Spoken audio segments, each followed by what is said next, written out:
যে পাকিস্তানের চর আইএসআই লোক ছিল, মুক্তিযুদ্ধে তার কোনো অবদান নাই, সবকিছু করেছে, এসব কথাবার্তা বলেছে, যেটা এদেশের মানুষ, এদেশের ইতিহাস, মানে আওয়ামী লীগ ছাড়া যারা সত্যিকার গুণীজন তারা এই জিনিসগুলোকে পাত্তা দেয়নি। এমনকি কি বলে যে কাদের সিদ্দিকী তার দলেরই লোক ছিল, সে পর্যন্ত বলেছে এটা একটা কুরুচিপূর্ণ কথা। যাই হোক, বিষয়ে আমি কিছু বলতে চাই।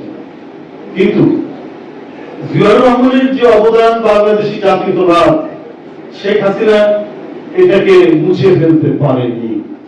সে বাধ্য হয়ে রাখতেই হয়েছে, তাকে একটা স্বাধীন দেশের প্রধানমন্ত্রী হিসেবে পরিচয় দেওয়ার জন্য হলেও রাখতে হয়েছে। পাসপোর্ট থেকে কিন্তু এটা বাদ দিতে পারে। কিন্তু প্রতিদিন বাংলাদেশ জাতীয়তাবাদ, বাংলা অমুক তমুক, বিএনপি আন্দোলন করছে, বাংলা ভাষার উপরে একটা আক্রমণ ইত্যাদি ইত্যাদি এই কথাগুলো বলেছে, কিন্তু পাসপোর্ট থেকে কিন্তু তুলে দিতে পারেনি। এটাই হচ্ছে জিয়াউর রহমানের একটা বিরাট সাফল্য। আর তাই বলি যে যদি জনগণের পক্ষে আমরা কাজ করি, যদি জনগণ সম্পৃক্ত, জনগণের কল্যাণ চিন্তা করি, তো বেশি সময় লাগে না। আর শেখ হাসিনা তো জোর করে, গুলি করে, গুম করে, বিচার বহির্ভূত হত্যা ঘটিয়ে 16 বছর ক্ষমতায় থেকেছে, কিন্তু সে পালিয়ে যেতে হলো তাকে দেশ ছেড়ে। দেশপ্রেমিক মানুষ আর অন্যের প্রভুর দ্বারা চালিত মানুষ, এই দুটার মধ্যে পার্থক্য বোঝাই যায়। তাকে পালাতে হয়েছে, আর জিয়াউর রহমানকে জীবন দিতে হয়েছে। কারণ ওই যে বললাম, আন্তর্জাতিক প্রভুরা তো সক্রিয় রয়েছে। কারণ এই ধরনের একজন ন্যাশনালিস্ট, দেশপ্রেমিক মানুষ থাকা মানে, বিশেষ করে প্রান্তিক, মানে বড় রাষ্ট্রের মানে প্রান্তিক জায়গাগুলোতে এই সমস্ত নেতা এবং দেশ থাকলে তো তারা নিজেদেরকে বিপদ মনে করে, এবং বিপদ মনে করে বলেই জিয়াউর রহমানকে জীবন দিতে হয়েছে। এবং জিয়াউর রহমান তিনি যে ওই ঐক্যের রাজনীতি করতে চেয়েছেন, ইনক্লুসিভ রাজনীতি করতে চেয়েছেন, সবাইকে ছাড় দিয়েছেন, আওয়ামী লীগকে ছাড় দিয়েছেন, হাসিনাকে দেশে আসতে দিয়েছেন, 17 দিনের মাথায় যদি মারা গেলেন, কিন্তু তাকে জীবন দিত।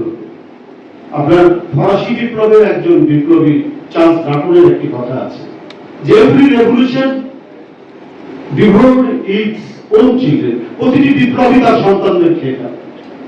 7ই নভেম্বরের যে বিপ্লব, এই বিপ্লবে ইনক্লুসিভ রাজনীতি মানে তার মহানত্ব এবং গণতন্ত্রের প্রতি অঙ্গীকার সবকিছু মিলিয়ে আওয়ামী লীগ রাজনীতি করতে দিয়েছেন, কিন্তু ওরা কিন্তু ষড়যন্ত্রের সাথেই ছিল। কাউন্টার রেভলিউশন তো একবার করার চেষ্টা করেও পারেনি, কিন্তু ষড়যন্ত্র থাকে। জিয়াউর রহমানকে, বিপ্লবীকে জীবন দিতে হবে। যে বলেছি যে প্রতিটি বিপ্লবী তার সন্তানদের খেয়ে ফেলে, জিয়াউর রহমানকে এই অকালে তাকে যেতে হয়েছে। তো আজও আমি শুধু শেষ একটি কথা বলে শেষ করব, যে আজও যে বিপ্লব হয়েছে 5ই আগস্ট, এটা তো আমি মনে করি যে 7ই নভেম্বরের বিপ্লবের চেতনার আরেকটি রূপ। ওই চেতনা নিয়ে গেছে, কারণ ডেমোক্রেসির ক্রাইসিস ছিল এবং স্বাধীনতা সার্বভৌমত্ব সংকটের মধ্যে ছিল। এই 16 বছর যা কিছু হয়েছে সব কি বলে যে অন্য জায়গা থেকে নির্দেশ হচ্ছে। কি বলে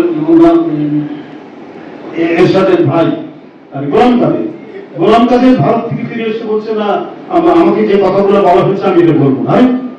আপনি এক দেশের রাজনীতিবিদ, আপনার তারা কি কথা বললো না কি কথা বললো, তাদের কাছে কি কমিটমেন্ট দিলেন, সেটা এখানে বলা যাবে না।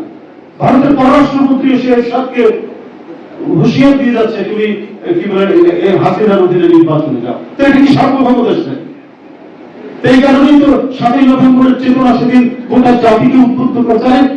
কি জিয়াউর রহমান, কি সেই বিপ্লবের সন্তান জিয়াউর রহমান, যে তার নিজের দেশকে ইন্ডিপেন্ডেন্ট রেখেছে। অন্য দেশ থেকে একজন আমলা এসে, তাদের মন্ত্রী পলিটিশিয়ান একজন আমলা এসে ধমক দিয়ে যাচ্ছে বাংলাদেশের একজন রাজনীতিবিদকে, সাবেক প্রেসিডেন্ট, যে তুমি শেখ হাসিনা নিয়ে যাও।